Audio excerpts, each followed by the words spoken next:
違う。俺は悪魔だ。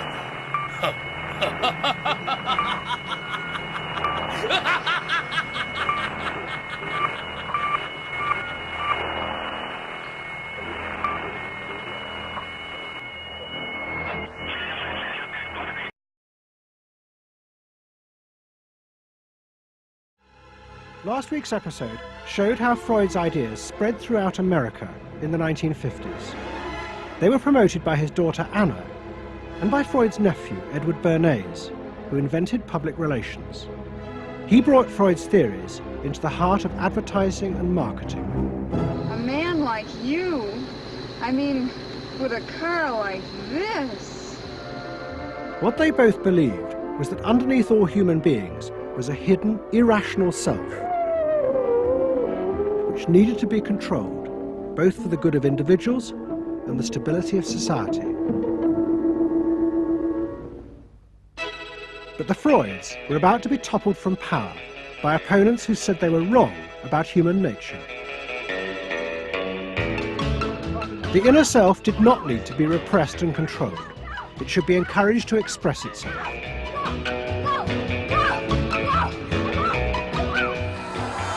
Out of this would come a new type of strong human being and a better society. But what in fact emerged from this revolution was the very opposite. An isolated, vulnerable, and above all greedy self, far more open to manipulation by both business and politics than anything that had gone before. Those in power would now control the self, not by repressing it, but by feeding its infinite desires.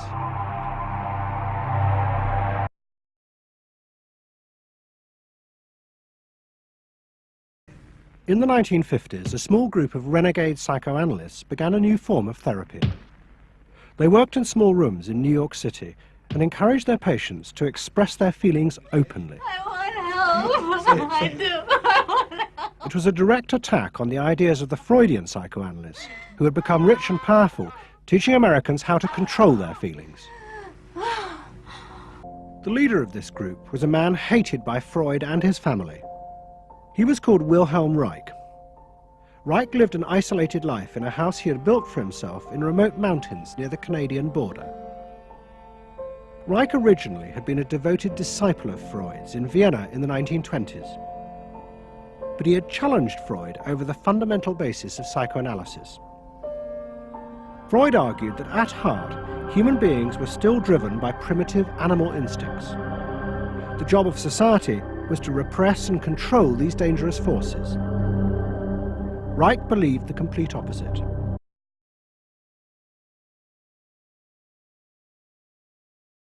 Reich fled to the United States and built his home and a laboratory. His ideas became grandiose to the point of madness. He was convinced that he had discovered the source of libidinal energy. He called it orgone energy, and Reich built a giant gun, which he said could capture this energy from the atmosphere and concentrate it onto clouds to produce rain. He also said that the gun could be used to destroy UFOs, which threatened the future of the world. In 1956, Reich was arrested by the federal authorities for selling a device that he said used orgone energy to cure cancer. Reich was treated as a madman. He was imprisoned and all his books and papers burnt on the order of the court. A year later, Reich died in prison. To the Freudians, it seemed as if their main threat had been removed forever. But they were wrong. What the Freudians didn't realize was that their influence in American society was also about to be challenged, and in a way that would lead not only to their decline, but to the dramatic resurgence of Reich's ideas. In the mid-60s, a protest movement began on America's campuses. One of the students' main targets was corporate America. They accused the corporations of brainwashing the American public. Consumerism was not just a way of making money, it had become the means of keeping the masses docile, while allowing the government to pursue a violent and illegal war in Vietnam.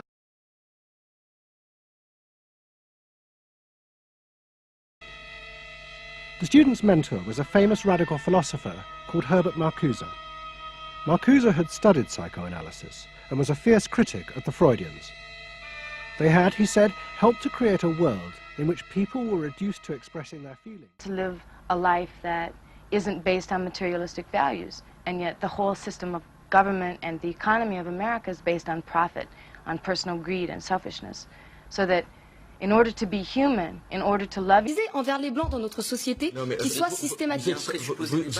each other and be equal with each other and not place each other in roles, we have to destroy the kind of government that keeps us from asserting our positive values of life.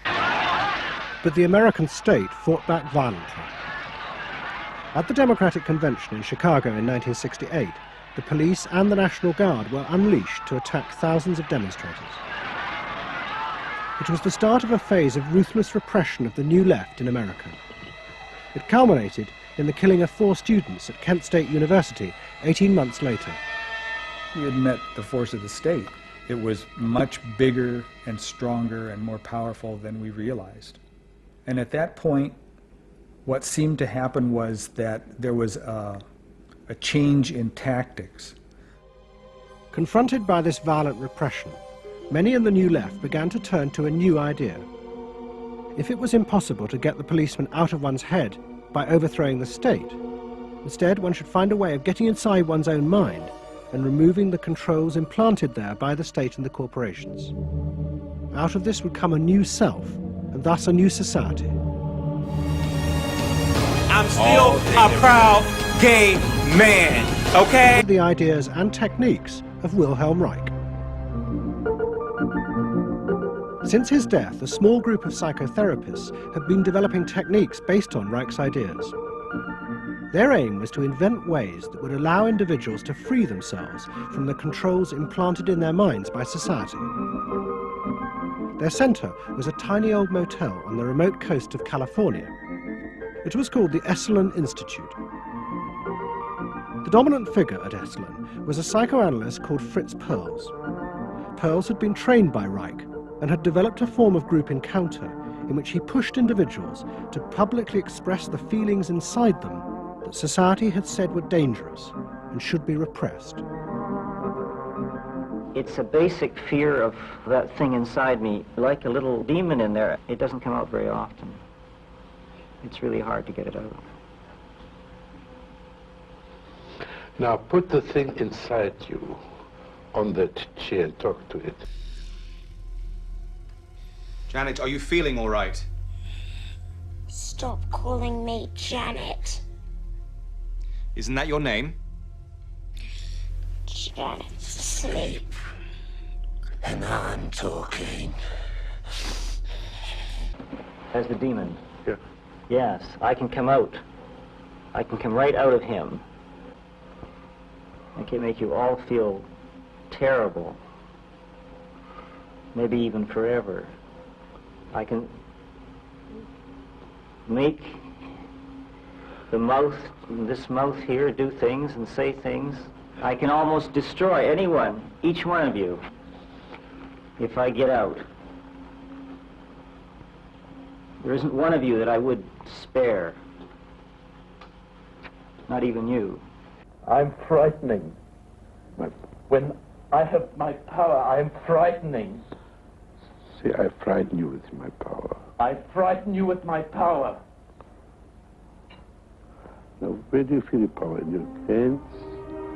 In your muscles? Where else? Wake up!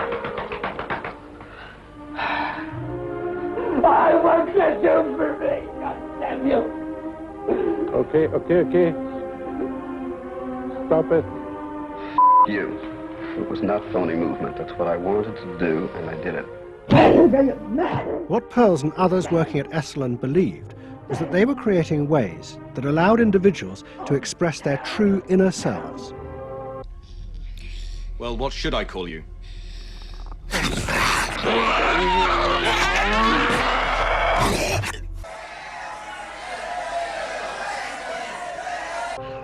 I want them to applaud for me. Out of this, they believed, would come new autonomous beings free of social conditioning. To the left, defeated in the wake of Chicago, it was an enormously attractive idea. These techniques could be used to unleash a new, powerful self, strong enough to overthrow the old order.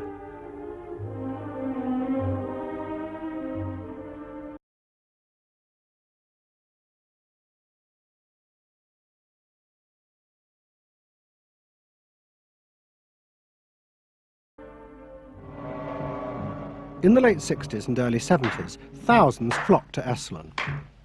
Only a few years before, it had been an obscure fringe institute.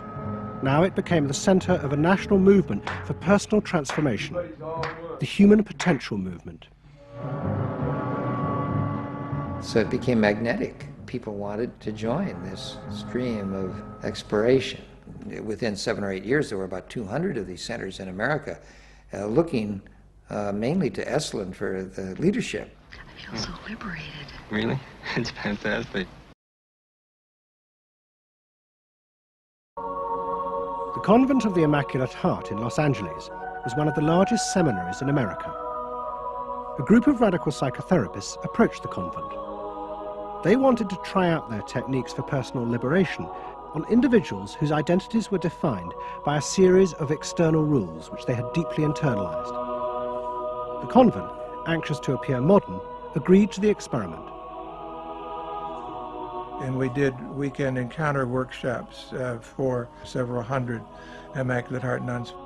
Nuns who were reserved, and they tended to be more reserved than other normal people, were told, don't be so reserved, let it all out. You're a good person. You can afford to be who you really are. You don't need to play the role of a nun. You don't need to keep downcast eyes. And prudence is an oversold virtue.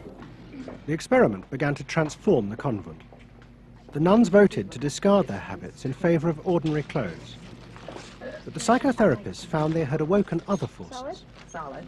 One of the things we unleashed was sexual energy. The kind of thing that the church had been very good at restraining was no longer to be restrained. One sister who was a member of the community, she got the idea that she could be freer than she had been before, and she seduced one of her classmates and then seduced the mistress of novices, who was an older woman, very reserved, and her program of freeing this older woman was sexual. She drove her to the store, and when they drove back and drove into the garage, she leaned over and gave her a big kiss on the lips, and thereafter, sister, who had perhaps never been kissed before, was ready for more. The effect of the experiment on the convent was cataclysmic. Within a year, 300 nuns, more than half the convent, petitioned the Vatican to be released from their vows. And 6 months later, the convent closed its doors. All that was left was a small group of nuns, but they had become radical lesbian nuns. The rest gave up the religious life. Non, maintenant, c'est la République française, ici, c'est pas la Vierge Marie, là.